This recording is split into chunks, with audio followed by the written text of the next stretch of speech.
Como podemos ver allí, espérame, yo les ubico mejor para que puedan verlo.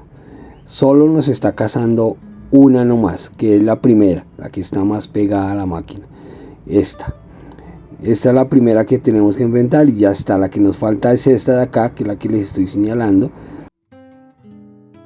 Bueno, ya usando las dos manos aquí ya lo introduje, hice que cazaran las dos bielas que anteriormente les había señalado, que ya están aquí y ya están enfrentadas. Ahora lo que debemos hacer es sostener, hacer que este tornillo nos case en el punto muerto del eje.